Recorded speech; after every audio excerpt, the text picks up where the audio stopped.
So we're continuing on with our Jersey Shore journey. How are you feeling about season 2 so far? Miami. Well, first off, I didn't realize that they went elsewhere than Jersey Shore. I thought they stayed in Jersey Shore the whole time. They do travel. You just wait till they go to Italy. That's the best season. Is it? Yes. Why is it still called Jersey Shore? They're not all from Jersey. Where's the connection to the name now? It's just where they started. Their origin. The origin. Okay. I can't believe they brought Angelina back. I think that was a foul move on everyone's part. She already fucked it up once again. So quickly. Yeah, we're like, 3 episodes into the second season? And they all hate her. She's already slapped somebody. Ronnie very quickly turned into the worst person. We didn't see the reunion. Yeah, I never even saw the reunion when it was on TV. So the fact that they had a reunion is great. But apparently that's where Ronnie and Sam broke up. And then Ronnie's just been the worst when it comes to Sammy. I'm cool with him creeping. That's what they do. But to creep and then regularly go back and crawl into bed and say I love you to Sam is douchebag behavior. And when confronted by her friends, you repeat your behavior of shoving women. Yeah. So not only have you shoved Sammy on the boardwalk before you fought that bald man, now you've shoved Snooki in the club. This is niche bar. I'm going to talk about it anyway. And he just knows he's doing wrong because he continues to tell everyone, don't snitch on me. I'll lie and deny it. Deny. It's bad. He's the worst, actually. And last week when you said that he was the only one with a level head, I was like, you just wait. I've been quickly corrected. He is the worst. I would say Angelina is the worst, and he is the second worst. Snooki's funny. Snooki is the best. Seeing her make the comment about how Obama is adding a 10% tax on tanning beds brought back the whole memory of all of that lore of John McCain tweeting at her, Obama addressing them at the correspondence dinner. Simpler times. I thought she was going to be a lame duck this season simply because she came in with a boyfriend. Oh, a boyfriend means nothing. Have you learned nothing from JWoww last season? But Snooki wants a boy. Snooki does want a boy. She wants a nice guy to settle down with. She spent the whole last summer not getting none. Yeah. Now she's with Emilio. Big gorilla juice head. I love it. It's such a good show. I don't know. It has the nostalgia factor for me, but I truly think that if I was watching it now for the first time, I would still appreciate it. It's very easy to appreciate, very easy also to hate on it because they do use a lot of outdated slander and slurs. So you just got to take that with the time that it was and just own it. Lots of body shaming. Using the R word. The T word. Yeah, lots of words. Being in the hot tub, rubbing your eyes and splashing water on your face and realizing you're surrounded by grenades. I have to admit that if I was those girls and I come back and see the show and hear how they talk about me, it would give me a major complex. I would have major issue with that. And you know that they signed the releases to not have their faces blurred because they're like, oh my gosh, we're going to be on the show. This is amazing. You got dogged on. Yeah, I love this show. I'm so glad that we're watching it. I feel like getting to watch it with someone who's seeing it for the first time it's giving Vandy. It's giving Vanderpump Rules. Yeah, it's good. It's solid. I'd like to start us off today with some semi-niche podcast news because I want to get your opinion on this. So Tana Mongeau and Brooke Schofield have had this podcast canceled. Perhaps you've heard of it. Mm. So they're friends. They have this podcast together, but they post it on Tana's former vlog channel. The vlog channel already had millions, I want to say 1 or 2 million subscribers on it, and it's gained maybe 500K since they started the podcast. When did they start the podcast? It's been a few years, maybe 3 or 4 years. They took a hiatus, but anyway, now they're ending the podcast. And on the last episode, Tana was telling Brooke, yeah, I have to determine what I want to do with my channel after all this. Do I delete all of the canceled podcast episodes and just start fresh? Like, I really don't want my digital footprint to have this podcast in it. And Brooke was like, why would you do that? That's an easy $2,000 a month that I was counting on from the AdSense revenue on the episodes. And obviously, like, their fans would want to go back and watch old interviews and things like that. What are your thoughts? As someone who is essentially, I am Tana and you are Brooke, because this is my channel and it has nothing to do with anything. Is there bad blood? Allegedly. They claim that there's not, but there kind of is. It's like brutal bad blood? That's the only reason. If you're trying to be vindictive, that's the No, only not at reason. all. No vindictiveness. Just kind of like under the radar little snide comments and things. I mean, that'd be fucked up. I think it'd be very fucked up. She went on TikTok later after all the backlash because everyone was commenting, how dare you delete the episodes? Brooke, you need to lawyer up. And she said, I recognize that I shouldn't have said that so flippantly. I should have given more insight into the headspace I was in, to say like, oh, should we delete all of these things? And I'm not going to.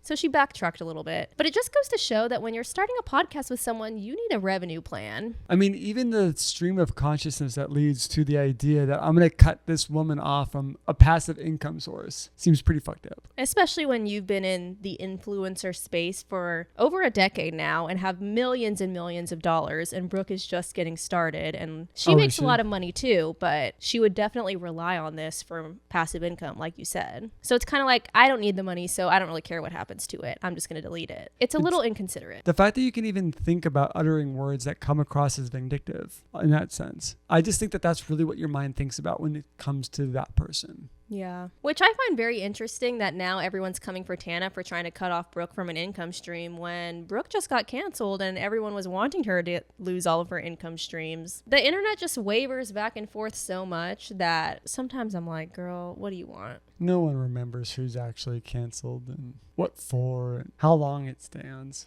I mean, that's the whole reason why the canceled podcast was created, allegedly, so that when people Googled Tana Mongeau canceled, all of her past scandals wouldn't show up. Oh, really? That's actually genius. That's not like the main reason, but I believe that is part of it, yes. Yeah, very good. Speaking of canceled, should we talk about Elf partnering with Matt Rife? Oh my God. You know what? I have a little conspiracy theory. I think that brands do controversial things on purpose for attention. For example, Tarte coming out with Shape Tape and having no shades that matched anyone. Or Euphoria, rest in peace because they just shut down, but coming out with a black foundation that literally had no undertone and was just straight up black. They do these controversial things to get negative attention so that they can apologize and make it right and release the correct shade range. And now everyone forgives them and they've gotten a bigger customer base. Before we get back to Alf and Matt Rife, did you see Be Better's breakdown of the Sydney Sweeney and American Eagle? Mm-mm. American Eagle was so down in sales and value as a company that they were about to be downgraded in their stock. And that would have been a huge punch in the gut to them as a company that would likely be their doom. So what he thinks that they did is that they used a very specific and calculated rage bait campaign in order to stir up a bunch of controversy, where they used language that was arguably vague enough that they could plausibly deny it. Dog whistle. Right. But at the same time, you're going to get a bunch of valuation in the company that boosted it. And now they're nowhere near that threshold of getting docked again. They just added a ton of market cap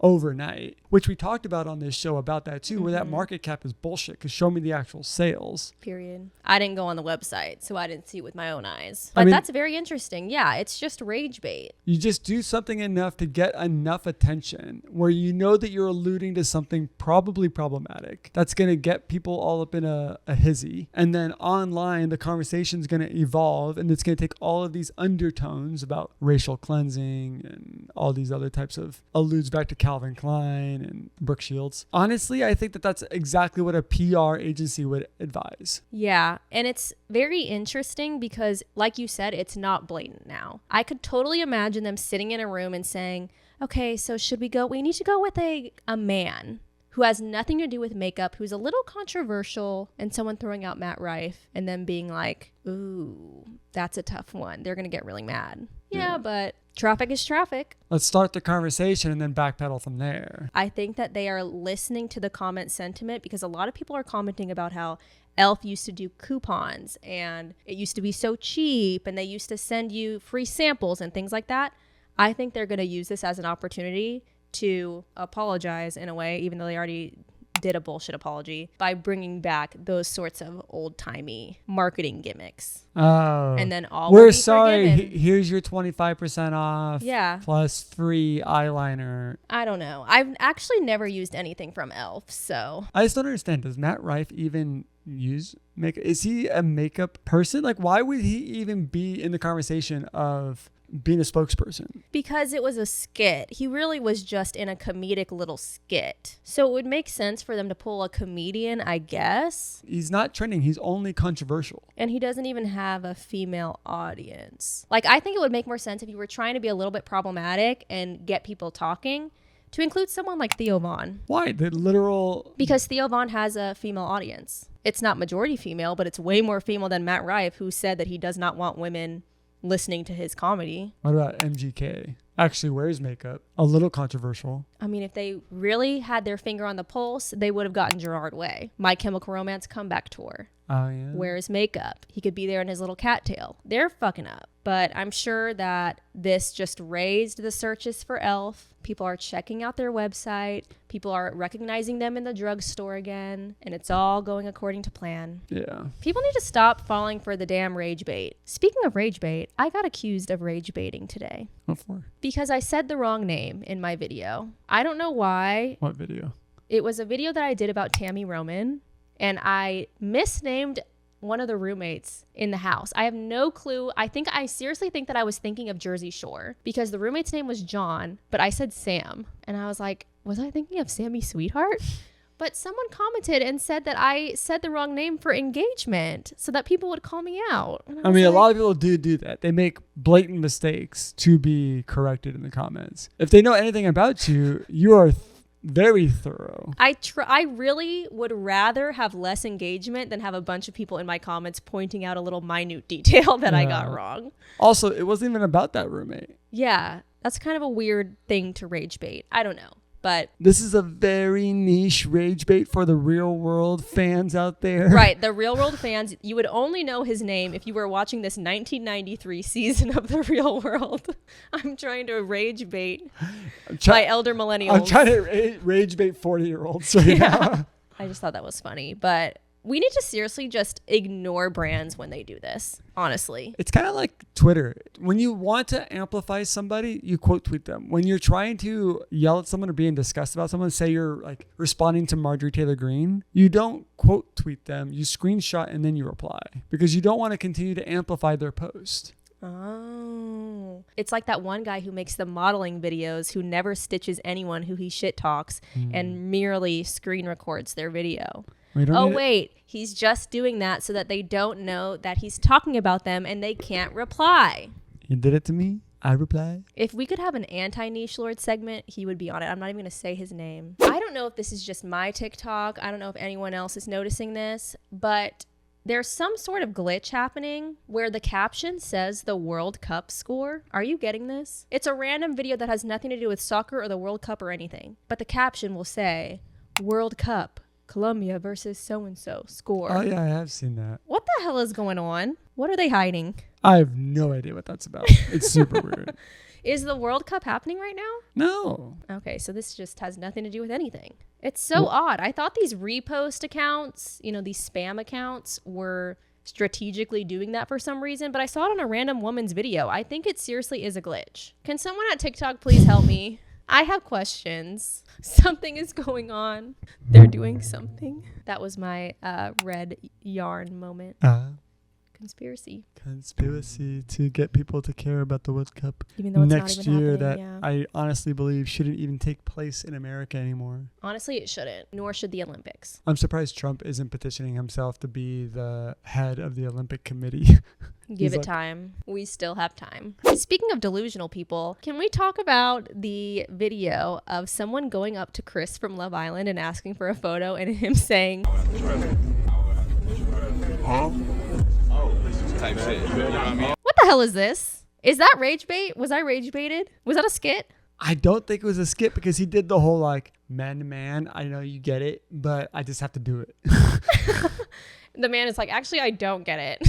It's weird. I understand it, how celebrities won't sign pictures because of the resellers and things like that. I wonder what he was going to charge. The guy should have asked him, well, how much? I'm curious. What if he was like, 100? You think he's on Cameo? I don't know. It's a bit premature for them to be on Cameo. Oh, they should absolutely be on Cameo immediately after. Imagine that. Honestly, I would advise anybody on a reality show like that to go instantly to Cameo. Obviously, you're going to be busy. You're going to be doing your tours. You're going to try and be in the spotlight. But imagine if you could just make funny videos 4 people that take all of 2 minutes of your time. Yeah. You can make $150 a video and go viral on almost every video, getting a bunch of people to buy more videos. Sure, it's going to take some time, but you're killing 2 birds with 1 stone. You're making money and you're building your brand. Yeah, honestly, Chris, maybe you should have done that. I don't know. I think of Cameo as... late stage celebrity money grab. It's like the celebrity ride to the graveyard. It's like the last grasp. Doesn't have to be, though. You could use it for your benefit. Yeah. People on 90 Day Fiancé do it all the time. Remember who was Becky Blonsky? Nikki Blonsky. Nikki Blonsky.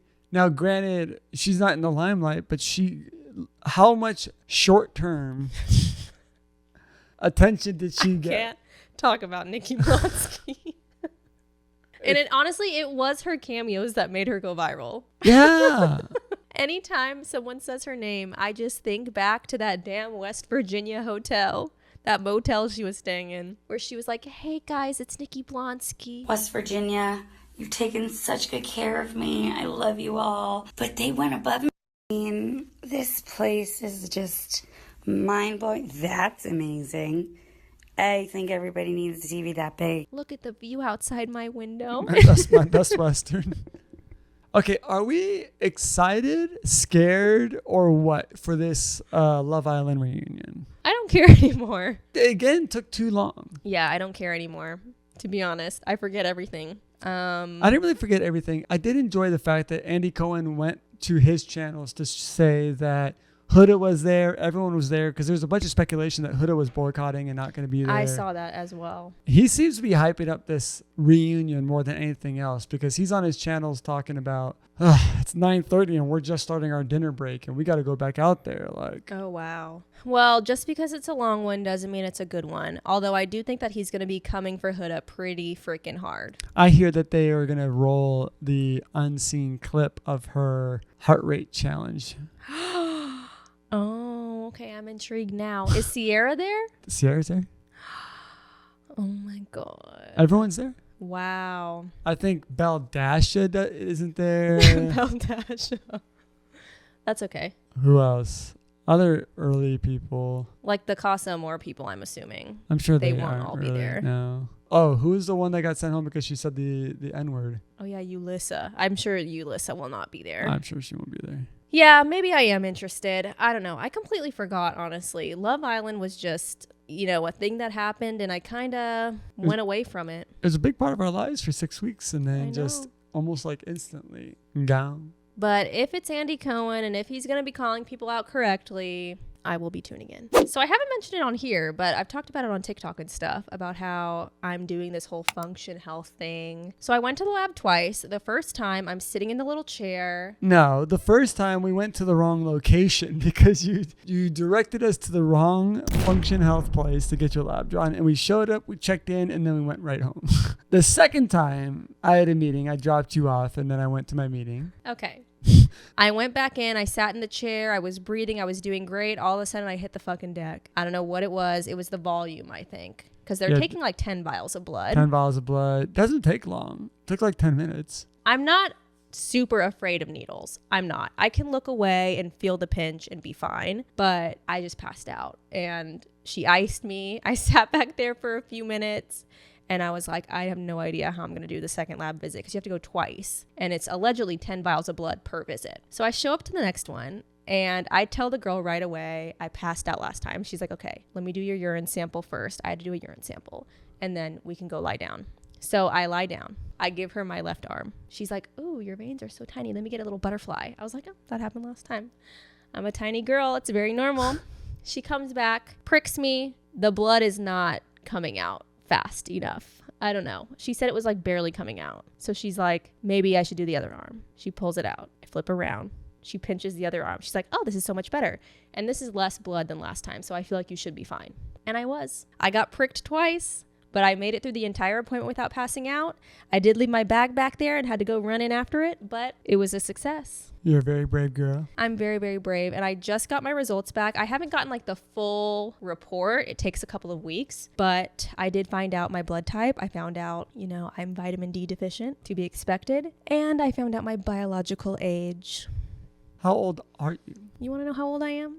23. How old are you really? Well, my birth certificate says I'm 30, but at heart, literally, I'm 23.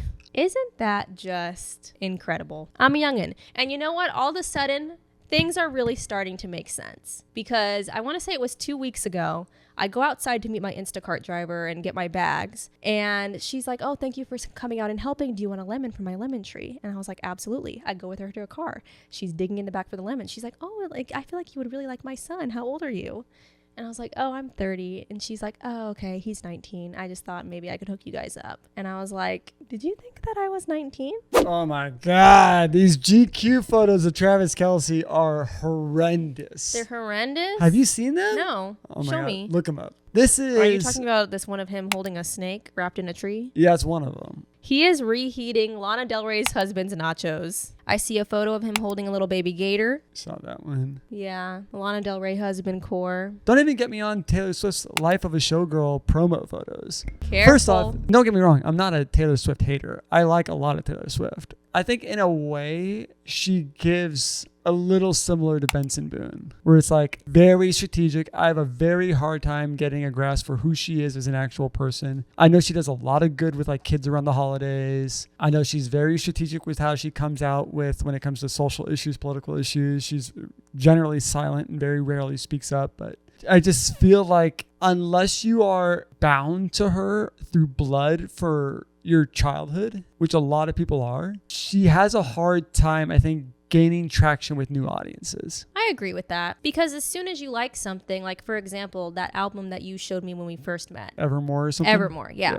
Because I never listened to Taylor Swift, ever. I liked that album. I was like, okay, this is kind of woodsy. That's kind of my vibe. And then she switched it up on me, and I was like, oh, okay, never mind. She always switches it up. I'm cool with that. She really has transitioned, and I think in a way she transitioned the same way that like Harry Potter fans transitioned. A lot of the Harry Potter books and movies kept their same core audience and built with them. They didn't start over. So Taylor Swift, when she was 16, was making music for teenagers, and then she became 25 and she was like, okay, my audience is no longer 16-year-olds and teenagers. I don't know about you. And then she did the same thing as she got older, and she continued to evolve and change. Not any different than Beyonce changing. Right, or Lady Gaga with Joanne. Right. Threw us all for a loop. We're cool at changing it up. Yeah, I don't think that they should be the same. I just think that it's kind of hard to follow as a new listener. I think that's fair. I'm a new listener. That's the very first thing that I ever really listened to a full song, besides like hearing it playing in Target or something. I liked it. And I did like the last album, a few songs on there. I listened to the album. Well, I tried to listen to it when I was on the way to the Bay in the car. That's when I listened to new albums. And I was like, okay, this is kind of good. Every song kind of sounds the same, but it's very chill and it's my vibe. This new album that she's coming out with is produced, I believe, largely by Max Martin, who gave us all of the pop girly hits in the 2000s. So I'm like, is this an ultra pop album?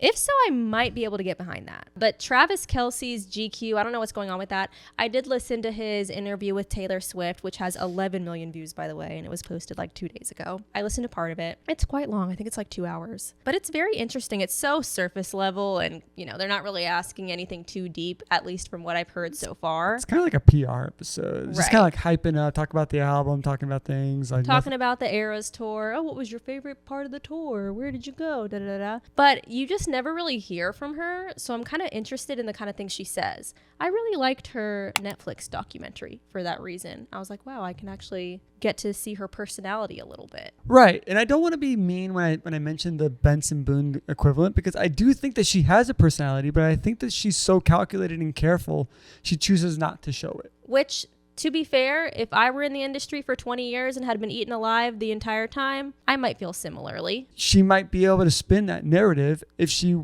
talked a little bit more freely on social. Now, would she also get hated some for that? Sure, probably. That's actually something that she talked about in the interview, about how she does not get on social media. She has no idea what's going on there. She never reads her messages, nothing like that. So like maybe if you did, you might be a little bit more connected, but at the same time I can understand. She said she has millions of DMs. Oh, yeah. That's overwhelming. So I get it. But I would imagine in a way that she probably doesn't even have to log into her DM. Right. Like, to her accounts. But I think it is helpful to have a personal eye on the pulse. Someone like Beyonce, I feel like she knows what her fans are saying. She will point at a fan in the crowd who has posted about her on TikTok. Same with Lady Gaga. She recognizes people from TikTok and stuff and comments on them. So it's just a different vibe.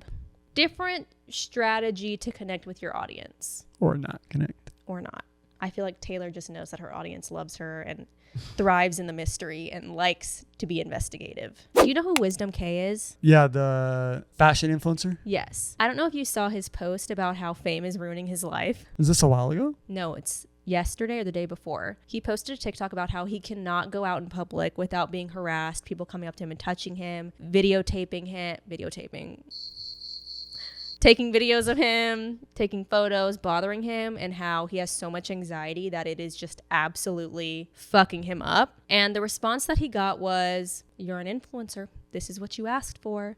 I understand you have anxiety, but that's the price you pay. You make millions of dollars. Who cares?" And I feel like it's the same conversation that everyone was having with Chappell Roan. He posted, "Any influencer who tells you this job is hard is either lying or just straight up lazy. I personally can spend anywhere from 10 to 24 hours on one video. I have to get the source material for whatever I'm doing. I have to style it myself. I have to shoot it myself. And I have to model it myself. I have to then edit, which usually takes the longest part of everything. Even with having to do all that just by myself, I will be the first one to tell you this job is easy as shit." And now I feel like he's finally seeing the consequences of being an influencer that maybe he wasn't seeing back then. It isn't new, but I do think a bunch of people have such this weird tendency and comfortability with harassing and touching celebrities. It's social media. It's that damn phone. It's not just social media. You know, we're talking about celebrities, people grabbing a musician, you know, when they're walking the line, they're touching people's hands as they're walking and singing, and people will grab that hand and hold her back. Like,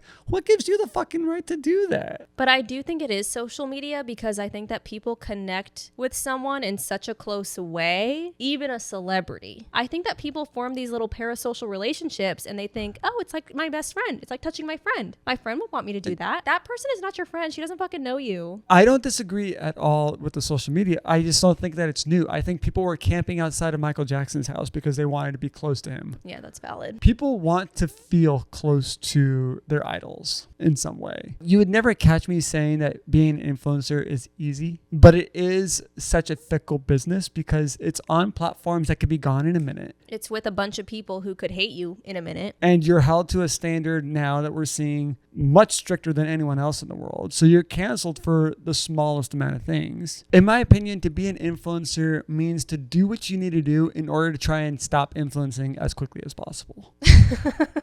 You need to get the bag and run. Well, you need to set up your next bag. Yeah. So many women models now, because that's the space that I work in. I think so many of them that have big followings, they instantly make a bikini line. And they try and use that to make their money outside of modeling because they're not going to model forever. We're not here to try and just stay where you're at. No, and I think that most influencers would say that I don't want to be making outfit videos for brands for the rest of my life. Right. I want to come up with my own line or my own business. Same thing with Wisdom. I'm sure he has no interest in doing the detailed things that he says. His videos make him almost no money. He makes all his money off of brand videos. So when you're talking about someone who's doing arguably that many brand videos and making that much money from brand videos, millions a year, and he's getting a shit ton probably from the TikTok Creator Fund still, but probably a drop in the bucket, all things considered. His videos are very good. Yeah. I completely understand why he has millions of followers. And as someone with anxiety, if I had people screaming out of cars at me, like he says people are screaming out of cars,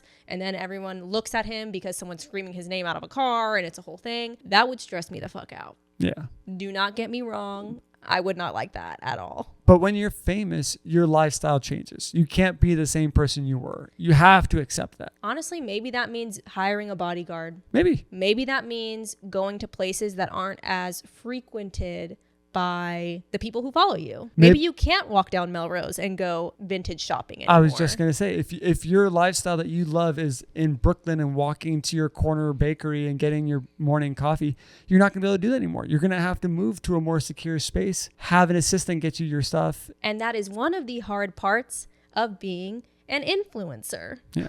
So when you're saying that being an influencer isn't hard, but you're also going through these really hard things, it doesn't really compute. And I'm not even talking about people recognizing you in public. I genuinely think that as a man online, he has a different experience than women and doesn't understand the mental toll that a lot of female influencers Oh, for sure. are going through. And most influencers are women. So Right. you're talking to a predominantly women industry. So true. Yes. It just was very dismissive. And now I think that he's finally seeing it because it's in real life and affecting him. Like, oh, right. There are prices to pay for this. I think it's really easy to not speak in generalities. I think some influencers have it easy. I think a lot of influencers don't have it easy. Do I think modeling is a very glamorous career? No. But do I think it can be glamorous? Sure. But I'm not going to generalize it as any one type of way because it's different for everybody who experiences it. Whether you work a corporate job or you work in the service industry or you're freelance, there are going to be ups and downs to your job.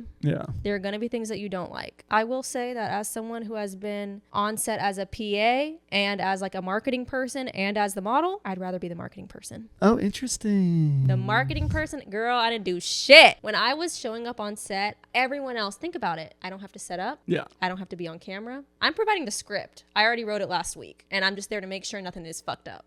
Sometimes you have to work with personalities though, if you have to do TikToks and all that with the talent. See, every job has its ups and downs, or the person keeps fucking up their lines on the teleprompter and it's like, oh God, I shouldn't have picked this person to do this video. Every job has its ups and downs, but out of the three, I think that working behind the scenes on social media is the easiest. Speaking of photo shoot, I want to talk about Bunnygate. Anna Delvey did a photo shoot with these bunnies that she thought they had gotten legitimately, they had borrowed from their owners for the shoot. Turns out this guy she was working with had taken the bunnies as if he were taking them off the owner's hands, as if he were adopting them. And then after the shoot, let them loose in the park. So Anna Delvey thinks, oh, you borrowed the bunnies from these random people and you're going to take them back after the shoot. Like set animals. Yeah. Sure. No, he had fucking taken the bunnies and was like, I don't know what to do with these now.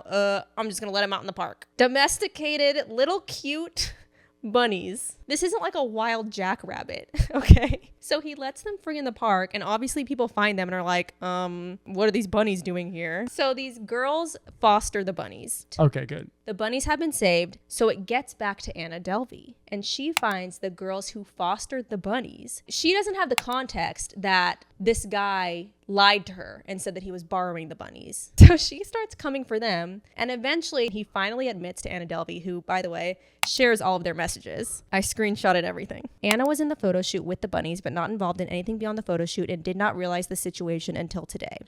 I lied to Anna and the rest of Anna's team about the rabbits. When I realized the rabbits were being surrendered to me, I panicked. At 19, with no experience caring for animals, no pet-friendly housing, and no knowledge of available resources, I felt overwhelmed and made the worst possible choice.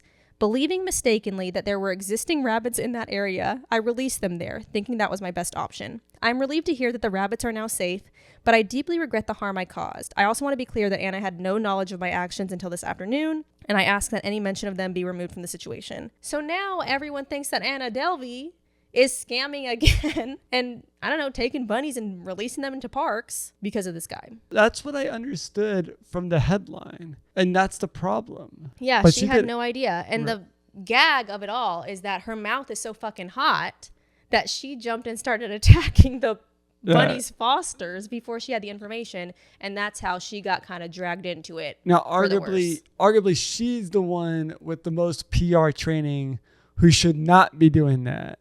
She is not PR trained. For all the money she has stolen, she has spent none of it on PR training. Poor bunnies. I know. Poor bunnies. Do we know how long they were out in the park? It wasn't long. Okay. There were signs that same day that said, there are bunnies in this park. Keep your dogs leashed. We're working on finding them. Because obviously the bunnies aren't going to let you just pick them up. But how did they know that they were from Anna Delvey's photo shoot? Someone saw a picture of her with the bunny on the leash or whatever, which apparently you're not supposed to leash a bunny and put it on pavement. Doing a photo shoot? Yeah. And they put two and two together. I want to know what Anna Delvey, what are you doing? What is this photo shoot for? Who cares? Our nichelord of the week, my oomphy, if you will. Her name on TikTok is Sustainable Fashion Friend. And basically, she deep dives. I have no clue how she finds this information. She just knows the directories to look through and the Alibaba of it all. She will trace where companies are sourcing their fabric if they're using slave labor, anything you want to know about a fashion company, she uncovers it. It's so crazy and so in depth that I just saw she posted a video where an influencer preemptively blocked her before starting her fashion line so that she wouldn't be able to investigate it. It's like one of my favorite accounts. I just love a deep dive.